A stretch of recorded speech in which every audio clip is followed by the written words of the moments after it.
We're going to have a microphone. It's a little bit different looking crowd. For people that out there that don't know me, I'm Brandon Flanagan. I have the Little Irish Pub here in town, and I regularly make noise up on stage in front of everybody with it. I grew up in Lead. My grandfather was over 40 years at the Homestake Sawmill. My dad had over 30 underground at Homestake, and I was up there 6. I'm very familiar with the lab both then and been lucky enough to go down a few times even recently and see what's going on. I'll start my 3rd consecutive term as county commissioner. I was first elected in 2002 and served not a complete term as I ended up taking a planning and zoning job for the county at that time. So I got both an inside, I guess, and an outside look at the government and the bureaucracy part of the county government, which was very interesting and very eye-opening. My mother was auditor when I was a kid, so I got some experience, as I say, some family background, those kind of things. I'll give you just kind of an overview. A lot of people don't really know what all the county oversees and supervises and some of the different departments and things that we have. Everything from the sheriff's department and the highways, which is the one that everybody sees and takes up about between 1/2 and 2/3 of our budget for those 2 departments alone. There's planning and zoning that deals with land development, subdivisions. We've got Veteran Service Affairs. We've got Lawerence County Housing, which is actually just an element of HUD that really the county does. We do an administration part of that, but not so much the funding part. We've got Weed Board that's been controversial as of late. It's just amazing sometimes when you think about all the different boards and all the different aspects that we handle. The Highway Department, as I said, the library. We used to have an airport, and we're glad that the city has taken that and run with it, and really has. They got an opportunity to do some things that the county doesn't get involved in, and that was when this initially came up. I was looking a little bit more as an economic development discussion, and we don't have a lot of those elements as part of the county. As I say, there's a lot of other kind of things that you might not think about that we do, but economic development is one that we don't have a whole lot of involvement in.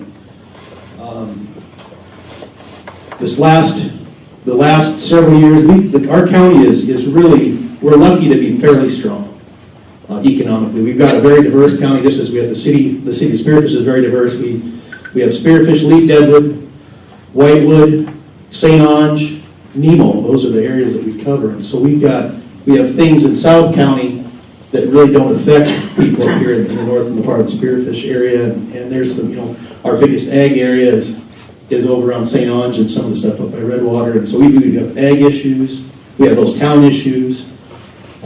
We relate with the state, with forestry. Our county is 51% federal land, which means we don't get income tax from that. Property tax, I should say income tax. Property tax from that property. There's timber involved. Limited mining. There's not much left anymore, but that's how things progress.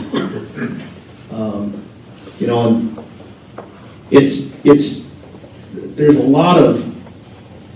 I think there's a lot of confusion, or maybe just a lot of misconception on what the county does, what the county can, and what the county can't do. The biggest ones, we deal a lot with the city of Spearfish. We've got roads that we're working on. We've got trails that we're working on.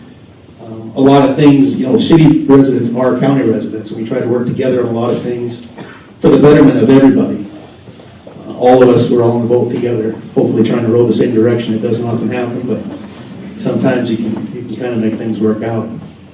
Our budget this year was just over $13 million, and as I said, between 1/4 and 1/2 of that went to the sheriff's department and the jail, which we do have one in the region.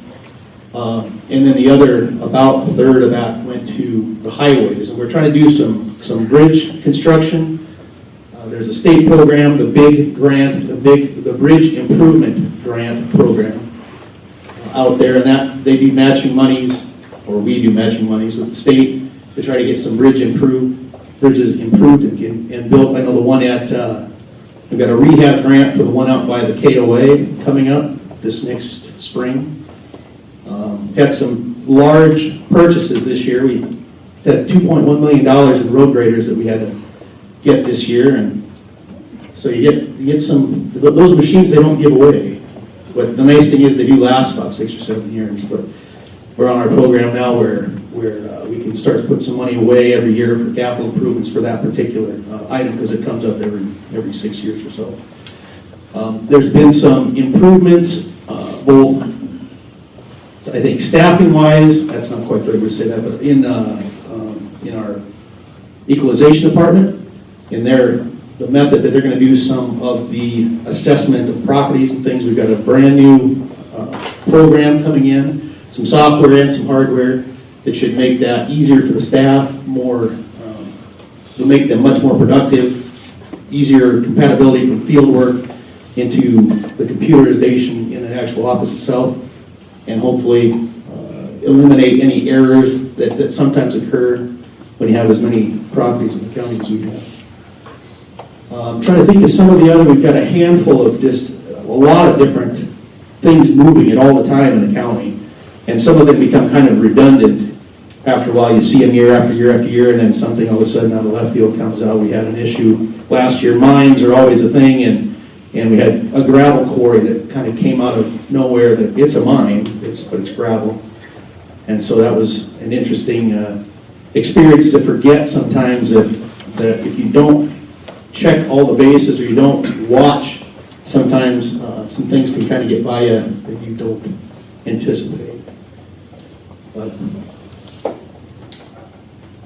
my train just went right off the track. It's a good thing I'm the last. That's the one thing, you didn't save the best for last.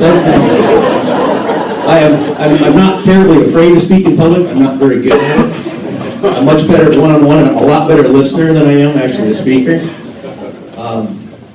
But it's been, my time as a county commissioner has been, I've really enjoyed it. I grew up in Lead, and I did spend a few semesters at Black Hills. I did spend actually my junior high year in one of the Spearfish schools as well, so very familiar with some of the things that the other folks are talking about. And I've loved this area all my life. I grew up here. I enjoy being a business owner here. I really enjoy being your county commissioner. I want to say thank you so much to Melissa, to the chamber, and all the folks here for coming and speaking. I will be available for any kind of discussion. If I'm not here, you all know where I'm going to be later on. So I'm going to keep mine short and sweet, let everybody get home or back for the rest of their day. Thank you very much.